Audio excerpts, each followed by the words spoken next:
அதே மாதிரி விஜய் சிஏஏ சொல்லிட்டாருன்னு ஒரு பய கேட்கல. நொந்து போய் மைக்க போட்டார். அப்புறம் ரோலே இல்லாமல் போயிருமுன்னு 24 மைக்க போட்டார். சீமான் கொடுத்த ரெகனேஷன் தான். நான் மறுத்து பேச மாட்டேன். அண்ணனும் தம்பியும் சேர்ந்தா உதயநிதி ஸ்டாலினை விட்டுருமான்னு சீமான் பேசுனது தவறு. ஆனால் பேசினாருங்கிறது உண்மைதான். அந்த விக்கிரவாண்டி ரிசல்ட்டில் தான் ரவீந்திரன் துரைசாமி எங்கள் அண்ணன் சொல்கிறது கரெக்டுன்னு என் தம்பி சீமான் உணர்ந்தார். ஜான ஆரோக்கியசாமி வந்து மோசடி பண்ணுறான், அண்ணன் கரெக்டாக நியாயமாக எல்லா இடத்துலையும் ஒரே மாதிரி பேசுகிறான், எந்த இடத்துலையும் கரெக்டாக பேசுவான்னு என்னோட கருத்து வந்து சரிங்கிறது சீமான் அனுபவத்தில் உணர்ந்தார். எக்ஸ்ட்ராடினரி பிரில்லியன்ட் லீடர், எல்லா வியூகமும் அவரே நின்று செய்யக்கூடியவர்.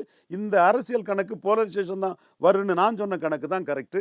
பலம் நிரூபிக்காத விஜய்க்கு ஓட்டு கிடையாதுங்கிறத சீமான் அப்போதான் உணர்ந்தார். அதுக்கு பிறகு கருவாட்டு சாம்பார்னு அடித்தார். வலமும் போகாமல் இடமும் போகாமல் கருவாட்டு சாம்பார் அடித்தார்.